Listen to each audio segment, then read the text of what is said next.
Buenos días, gracias por estar de nuevo con nosotros, como le anunciamos con el pastor Amílcar Crowdy. ¿Qué tal está, pastor? Muy bien, muchas gracias.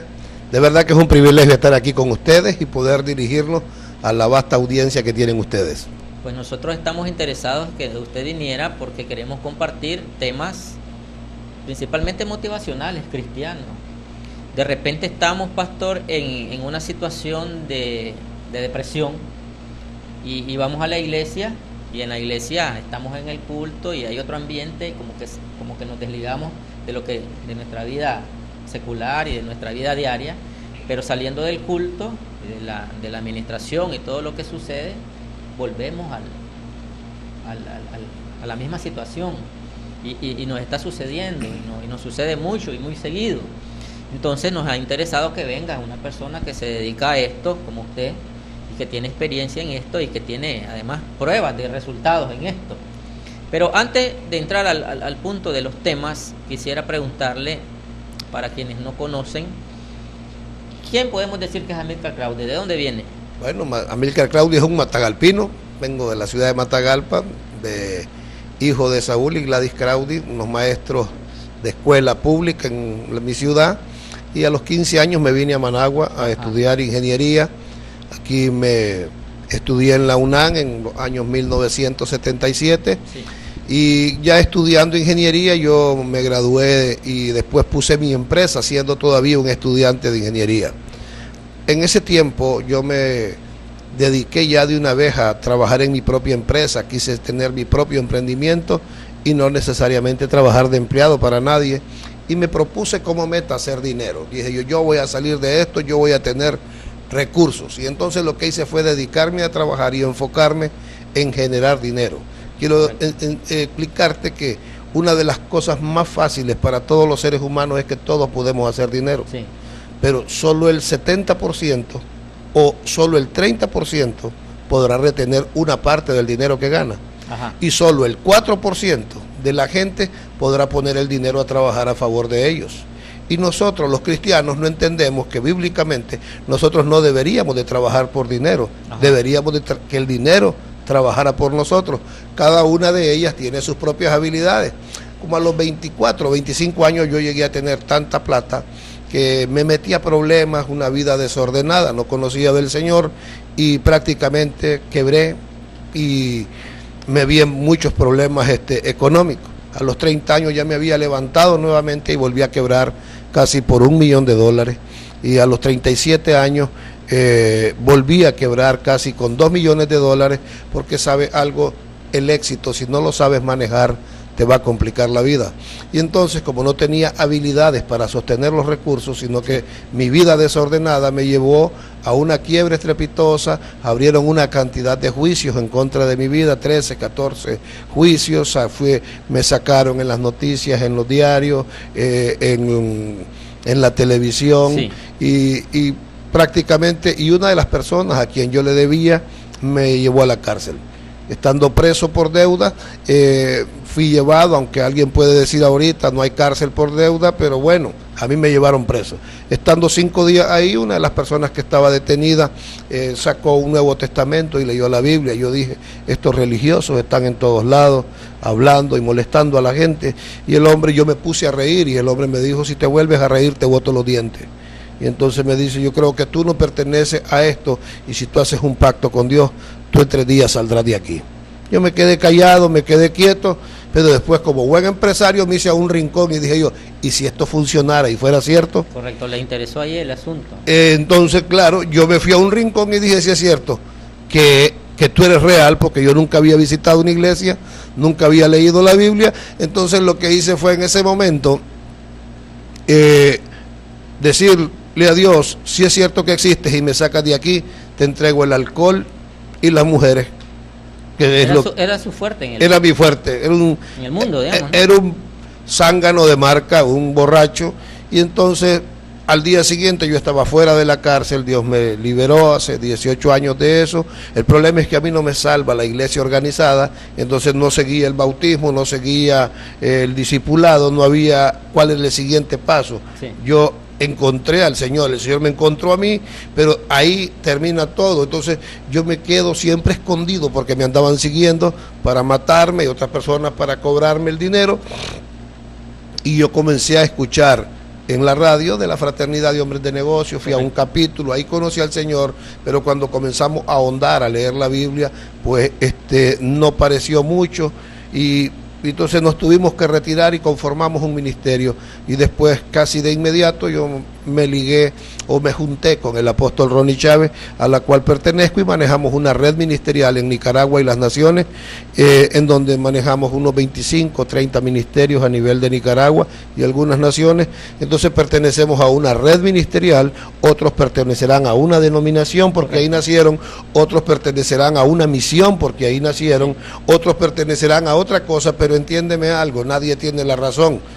Todas son de Dios, lo único que cada uno con un énfasis por el plan, por el propósito que Dios tiene para nuestras vidas. Eso me llevó a mí ya con el tiempo a indagar por qué yo había quebrado, por qué los cristianos tenemos tan pocos recursos, sí, teniendo un Dios tan grande. Correcto. Y comencé desde ese tiempo a leer, a indagar, a instruirme, y esto me llevó a prepararme en los siguientes años, y cuando sin darme cuenta y sin ponérmelo como un objetivo, sí, me convertí en un experto en el área de las finanzas. Correcto, estamos conversando con un hombre que sabe de finanzas, tanto para hacerlas producir como para perderlas.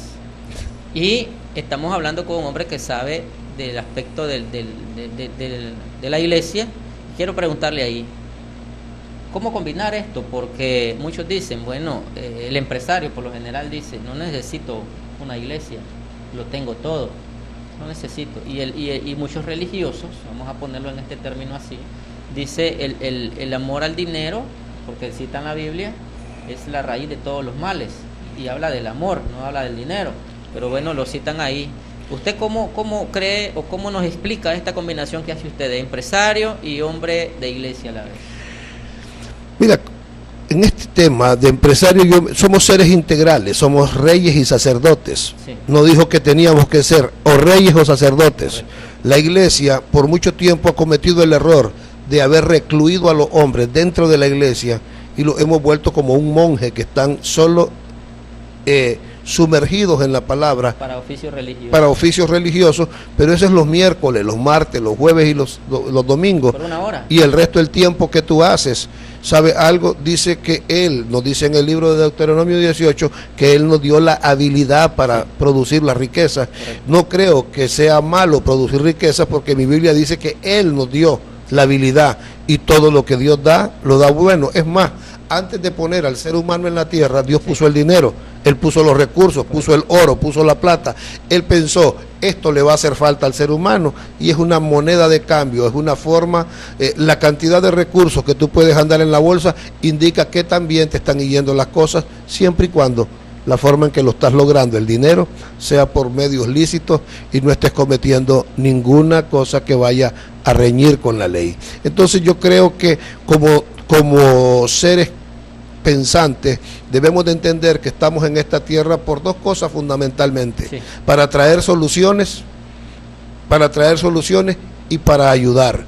Y si tú no tienes los recursos, si no tienes con qué, pues lo único que tendrás serán buenas intenciones, porque sabe algo, a veces es necesario tener la unción, pero también que los recursos vengan. Si tú te fijas, grandes proyectos que ha hecho la iglesia a nivel de Nicaragua y Latinoamérica han tenido que ver con recursos. Hay cosas que ocurren cuando hay una campaña, cuando hay un lugar grande, pero también qué bonito un respaldo ahí económico para poderlo echar a andar. Ejemplo, cualquiera cobran por tal cosa, no, si es que no es que se cobre, pero entiéndame, sostener este canal, que podamos llegar hasta tu casa, esto tiene un costo y alguien lo está financiando a través de algo, se está poniendo, para ti es gratis, pero para los administradores del local está teniendo un recurso, y qué bonito sería ver una iglesia que prospera para que pueda ayudar. Algunos decimos, el amor al dinero es la raíz de todos los males, ¿no? Y quitamos el amor. El dinero es la raíz de todos los males, y usted no le puede ni quitar ni poner a la palabra. Entonces, el amor al dinero, pero el dinero en sí mismo no tiene ninguna característica. El dinero es es algo amoral, que asumirá las características de su propietario.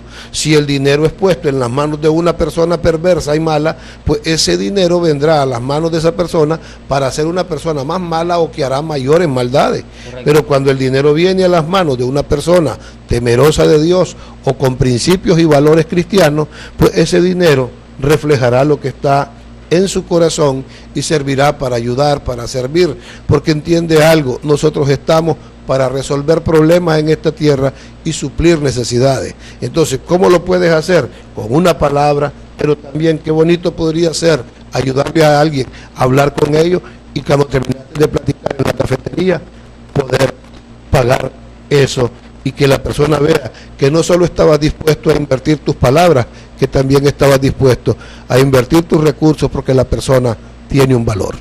Pastor, en esto me gustaría que nos hiciera una reflexión concerniente a el papel que juega la iglesia en el aspecto de la formación financiera para los miembros de las iglesias, porque mucho se le habla de, salvación, de prosperidad, de esto, del otro, pero no hay discipulado en cuanto a la formación para que tengan iniciativas propias. Usted lo decía al inicio, yo no voy a ser empleado de nadie, yo voy a tener mi propio negocio.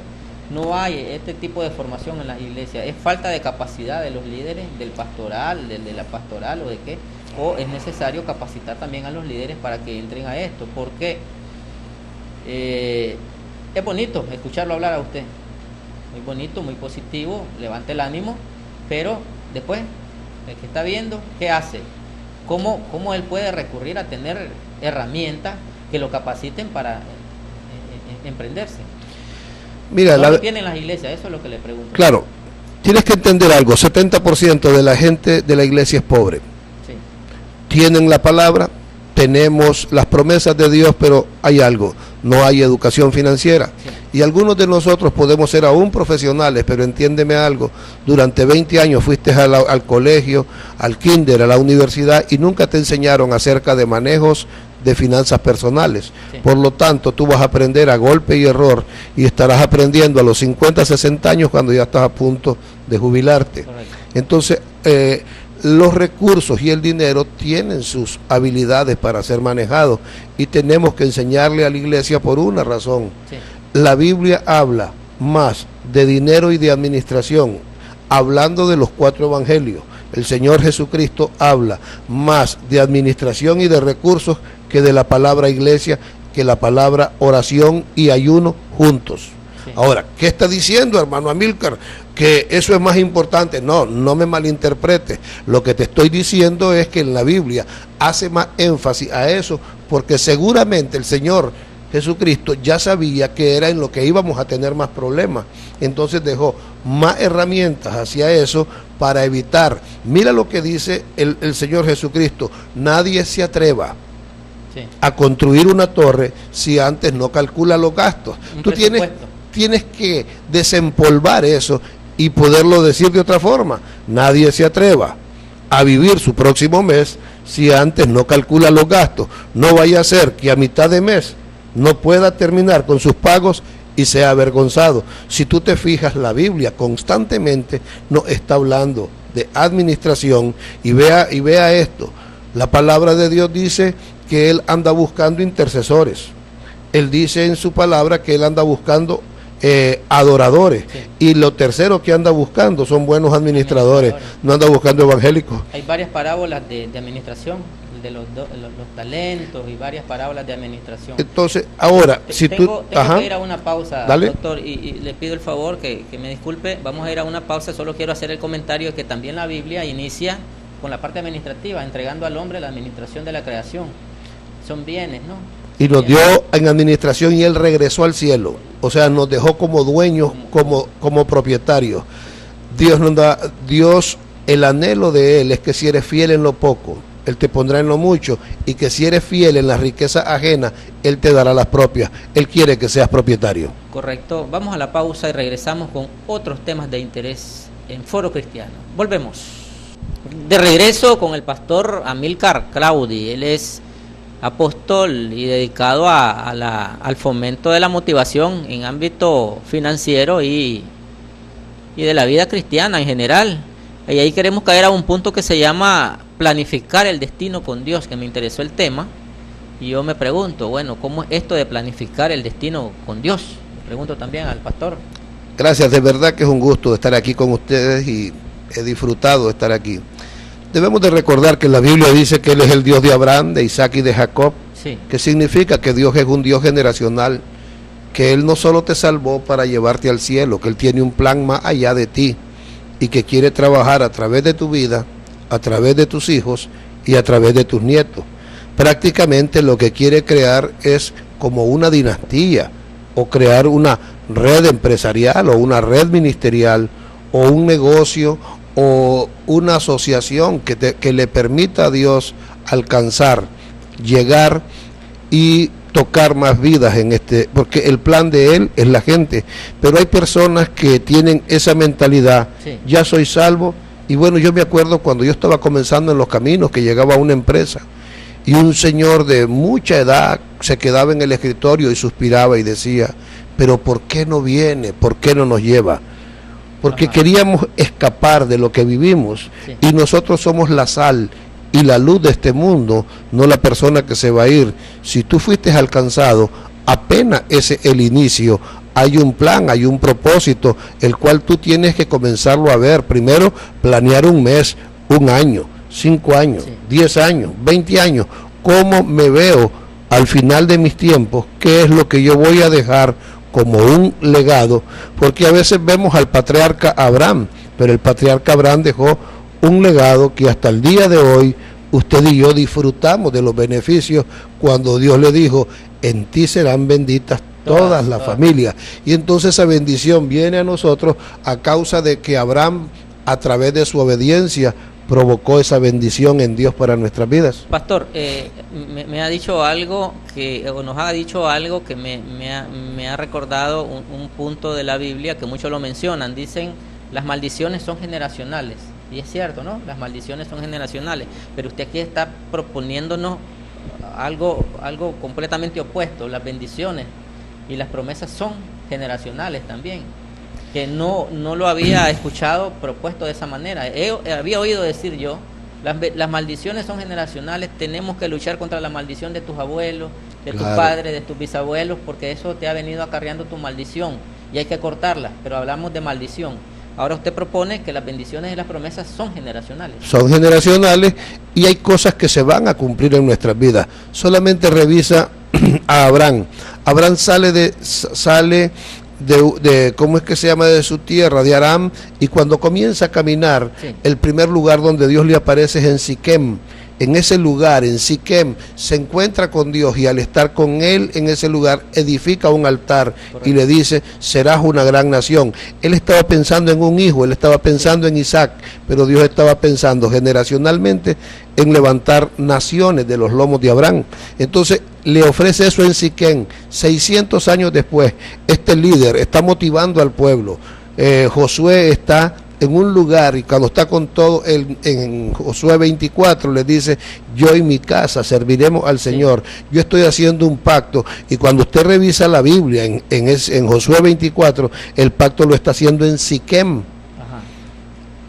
600 años después, este hombre llega a esa conclusión porque él le dice al pueblo, hace 600 años el Dios a que sirvo le hizo una promesa a Abraham, y ustedes ni conocieron a Abraham, ni conocieron esas promesas, sí, y Dios se comprometió a cumplirla, y hoy, 600 años después, nos entregó una tierra que nosotros no labramos, casas que no hicimos, y hoy tenemos una tierra que un día se nos prometió. ¿Qué pasa? Dios es un Dios generacional, y tenemos que entender que cada uno de nosotros deberemos de preparar algo. Mi Biblia dice que tendremos que dejar casa a nuestros hijos y a los hijos de nuestros hijos. Sí. Él estaba pensando en herencia, pero nosotros únicamente nos hemos dedicado a ser gigantes espirituales, sí, pero se nos olvidó que teníamos que también crecer y tener empresas, negocios que nos pudieran o que nos permitieran alcanzar a la gente y ser testimonio de que Dios es un Dios que prospera, que Dios es un Dios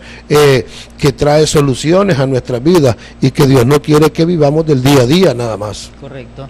Entonces, planificar el destino con Dios tiene que ser un asunto de prioridad en la vida del cristiano, y no solamente esperar que Cristo venga o que nos lleve. Claro, porque muchos tenemos esa mentalidad escapista, creemos que fuimos salvos porque somos salvos y el inicio.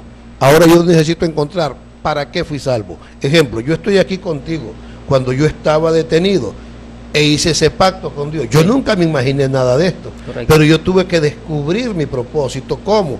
Y yendo a su palabra y yendo a la intimidad con Él y comenzando a indagar qué es lo que tú quieres que yo haga, hacia dónde quieres tú que yo pueda caminar. Algunos de nosotros no entendemos eso y lo único que hacemos es creer que nuestro destino es estar dentro de la iglesia, y algunos dentro de la iglesia pero dando problemas dentro de ella, y entonces a veces dentro de esos lugares hay necesidades y entonces tenemos que estar vendiendo nacatamales, vendiendo refrescos para poder adquirir o tener recursos, a causa de que si nosotros fuéramos prosperados sería mucho más fácil. Correcto. Poder desarrollar proyectos. Esto nos cae al tema de la formación. Muchas veces o no queremos o no tenemos alguien que nos forme. Siempre debemos tener a alguien que nos forme y siempre debemos sujetarnos a alguien que nos forme. Entonces la formación del cristiano, planear, ok, hablamos de planear, pero la planeación lleva un conocimiento. Claro. ¿Cómo debe el cristiano obtener esa parte de la formación?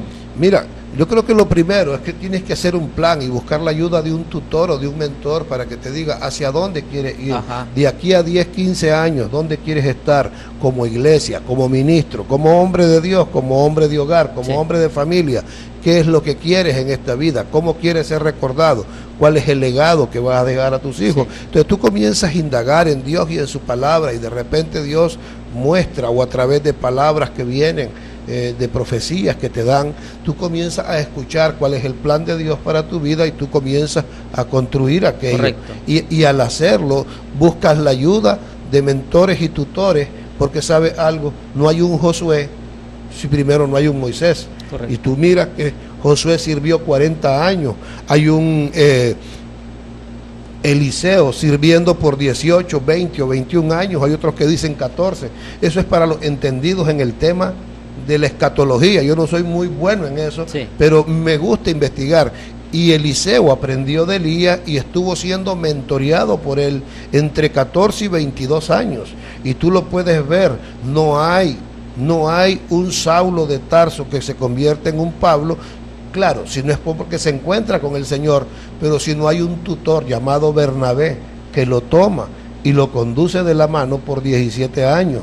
Pero también Pablo tuvo a Timoteo, a Sila y a Aquila, Priscila, alumnos, gente que él estuvo preparando y tutoreando, porque sabe algo, la verdad es que los aficionados entrenan solos.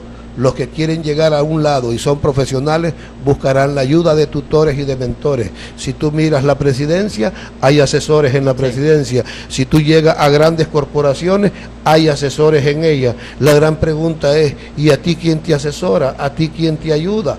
¿Por qué? Porque tienes que buscar la ayuda de alguien. Porque si no buscas la ayuda de nadie, entonces la gente dice, yo busco solo la ayuda de Dios. Es correcto lo que dice, pero es una verdad media en el buen sentido, porque sabe algo, Dios dejó sabiduría en hombres y mujeres en esta tierra para ayudarte a alcanzar el plan y el propósito. Pablo, siendo el Pablo, tuvo necesidad de un hombre que nunca más apareció en la Biblia, de un hombre llamado Ananías, sí, que apareció en una esquina, oró por él y recibió la vista. ¿Cómo ocurre eso? ¿Por qué necesitaba Ananías si se había encontrado con Jesús? Porque siempre Dios pondrá una parte del plan en las manos o en la boca de alguien Eso más. Significa, pastor, que aquella persona que salga de pronto diciendo soy esto, soy aquello, y no tiene a alguien que lo haya entrenado o no ha recibido una formación, ¿qué podemos esperar de resultados de esta persona? O es una persona que no tiene otros propósitos, no meramente los que Claro. Lo que predica, o es una persona que no tiene ningún fundamento, ¿no? Por eso es importante saber quién es el mentor de esa persona. ¿Quién es mira? Por eso le pregunto, si no tiene mentor, vamos al punto directo, no tiene mentor y de pronto sale que yo digo esto, que el Señor dice, que viene para acá y toda la cosa, pero no tiene no está dentro del sistema de organizado, vamos a decirlo así, ¿no? Se sale de lo que dice la Biblia, porque no puede ser confiable. No es confiable porque en el camino, tarde o temprano, se va a equivocar y tú necesitas a alguien que corrija algunas cosas. No sé si lo podemos ver en las personas casadas. Ajá. A veces no oímos en la calle, pero nuestra esposa en la casa dice: hey, no me gustó esto que dijiste, sí, eso no está correcto, esto debería hacerlo de esta forma. ¿Qué pasa? En ese momento tu esposa está funcionando como una voz de alerta. Yo lo digo siempre en mis tiempos de entrenamiento personal, porque yo soy un coach de vida y un coach de liderazgo certificado. Sí. Yo trabajo bajo principios cristianos y tenemos un muy buen suceso y aún correcto, damos conferencias y entrenamiento en empresas, y es una forma de influenciar correcto, y poder llegar a lugares. Entonces yo les digo a ellos: tú tienes que buscar la ayuda, tú tienes que buscar mentores y tú tienes que definir cuál es el área sobre la cual debes de trabajar, porque todos los que han alcanzado algo en esta vida han necesitado la ayuda de alguien más. El éxito no es un suceso que sucede sí, de pronto, es algo que lleva un proceso y casi siempre necesitó la ayuda de alguien más para que lo lograras. Podemos decir que no hay nadie que se pueda valer por sí mismo para decir tengo esta autoridad y estar discipulando y estar sin tener a alguien que lo haya formado. Me puedo referir sobre esto a la vara que tenía, creo que la vara de Aarón, creo que era, o de Abraham, donde iban escribiendo los sucesos, o iban escribiendo la ley. Claro. Y entonces eso iba quedando para las futuras generaciones y era la parte de la mentoría. Lo puedo yo ejemplificar así o entenderlo. Que iba quedando, ¿no? Claro, como líneas generales de lo que iba ocurriendo, sí, porque los pueblos son olvidadizos. Sí. Los pueblos después se olvidan, a como ocurrió después de Josué. Dijeron: sí, nosotros también serviremos a Jehová, pero 2 capítulos después, en el libro de Jueces, dice: y la siguiente generación toda se olvidó de Dios. Sí, correcto, y había también la parte, pastor, que se repetía oralmente la ley. No había escritura por las diferentes situaciones, estaban en esclavitud, y hablamos del pueblo hebreo, ¿no? Entonces era la transmisión oral de la ley, y entonces es también una forma de mentoría, de formación, para que el conocimiento se transmitiera. Porque ¿qué hubiera pasado con este pueblo si no hubiera seguido, o si no se le hubiera transmitido su ley de forma oral, que la repetían y la aprendían de memoria? De memoria, entonces, pero en boca de otras personas. Correcto, y entonces hubieran perdido su norte, vamos a decirlo así, y hubieran perdido su identidad como nación y quizás hubieran desaparecido, ¿no? La mayoría de nosotros debemos de entender sí, que el éxito te va a llevar a un lugar que tú no conoces. Correcto. Ejemplo, si tú vas subiendo aquí en Nicaragua, y los que vivimos aquí en el Pacífico, hay muy pocos lugares donde hay neblina. Sí. En la medida que va llegando al crucero, es una zona muy alta, y la neblina, aunque tú vayas en un buen vehículo, hace que disminuyas la velocidad. Correcto. Pero los que conocen el lugar van muy rápido por una razón: ya conocen.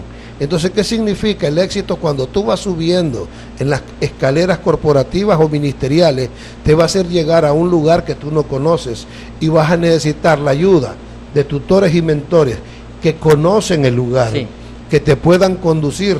Correcto. Porque el éxito, si no lo sabes manejar, vuelvo a repetírtelo, será tu mayor problema. Se revierte más bien. La mayoría de las personas, por eso es que la gente habla mal de sacarse la lotería. ¿Por qué? Porque como vino el dinero de golpe y no tenían habilidades para manejar dinero, el dinero, si no lo sabes manejar, también te va a complicar la vida.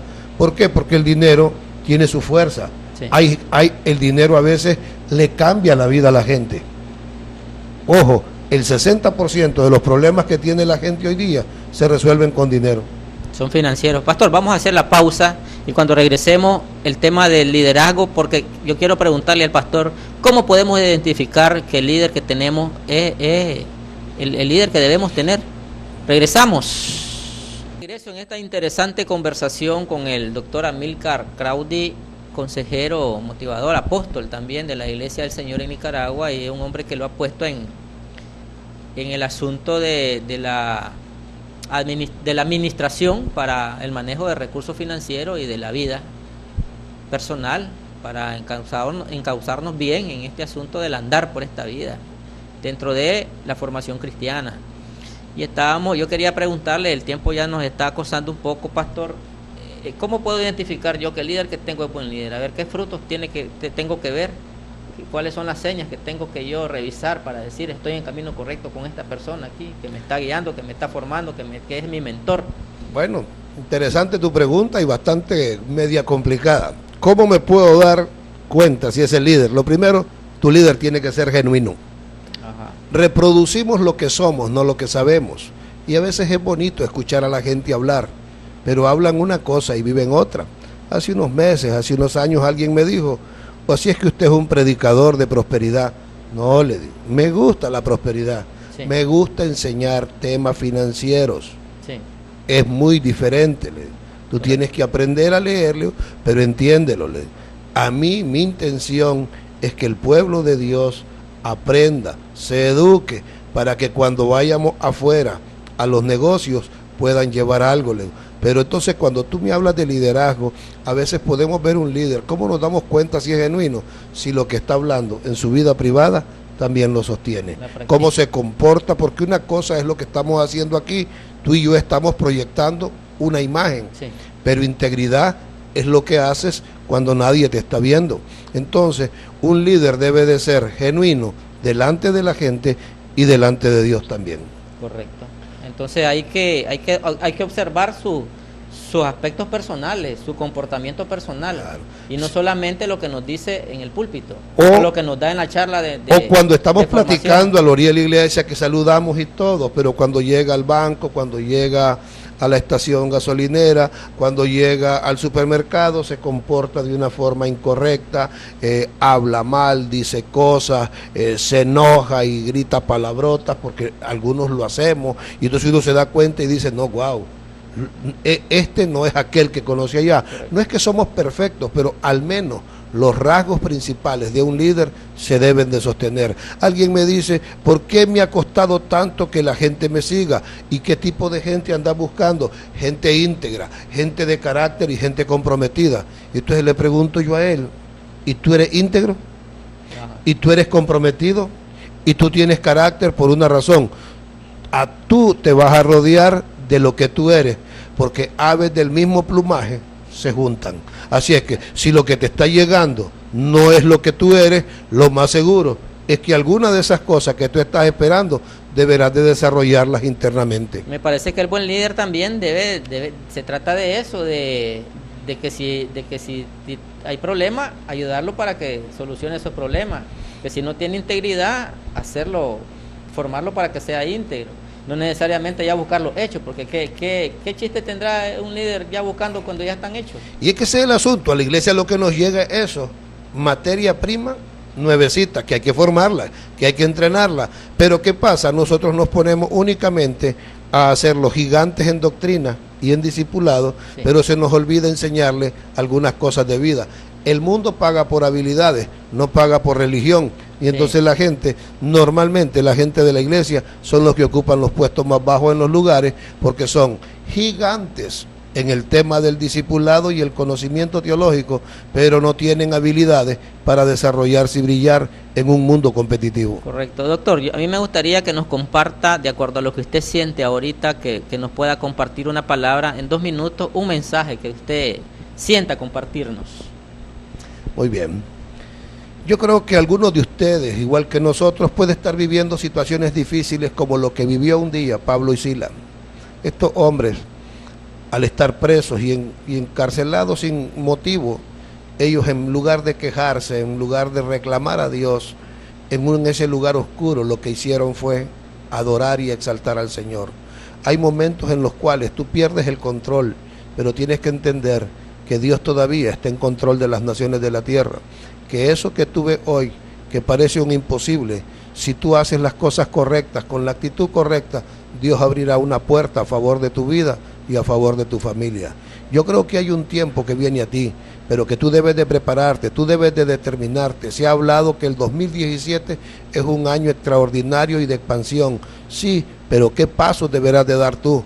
¿Qué es lo que tendrás que hacer? ¿Qué habilidades tendrás que desarrollar? ¿A quiénes vas a designar como tus mentores o tus tutores? ¿Qué voces son las que vas a oír y las vas a poner como voces calificadas para que te ayuden, para que te entrenen, para que te orienten? Porque tienes que entender, la ayuda de tutores y mentores en la próxima dimensión será algo vital para tu vida. Yo declaro que este año, el 2017, será un año de promoción para tu vida, que leerás más la palabra, que hábitos incorrectos los sacarás de tu vida, que bajarás el nivel de estar viendo tantos programas de televisión incorrectos y comenzarás más a educarte, a entrenarte, a prepararte, porque si tú sabes que lo que Dios tiene para ti es grande, tendrás que prepararte para ello. El verdadero significado de que has creído y entendido la palabra de Dios es que tú te volverás alguien que tendrá hambre y sed de la palabra, hambre y sed de aprender por una razón. El día en que Dios traiga las promociones a tu vida será demasiado tarde para prepararte. Prepárate, porque sabe algo, Dios es un Dios de promoción, Dios es un Dios que no nos deja en el mismo lugar. Lo que puedes estar viviendo hoy es circunstancial, pero lo que Dios ha anunciado para tu vida es eterno y de gran valor. Se cumplirá en tu vida, se cumplirá en tus hijos, se cumplirá en tus nietos. Deja los lamentos, seca tus lágrimas, prepárate, porque lo mejor está por venir a tu vida y este es el tiempo en donde verás a Dios en medio de los tuyos. No pudo haber otra palabra más motivadora que esta y la tomamos. Y tengo la frase, estaba pensando una frase para cerrar el programa. En la vida cristiana no hay llanero solitario. No hay llanero, hasta el llanero solitario necesitó de toro para hacer las cosas. Correcto, pastor. A ustedes, agradecerle también al pastor que nos haya acompañado este día. Esperamos invitarlo en otra ocasión para que ser bendecido con estas palabras de motivación que son necesarias. Todos necesitamos una palabra del maestro, una palabra de reflexión y una palabra de motivación. Así es que agradecerles la atención. El próximo día, a las 7 en punto es la cita, en Foro Cristiano. Ahí nos vemos.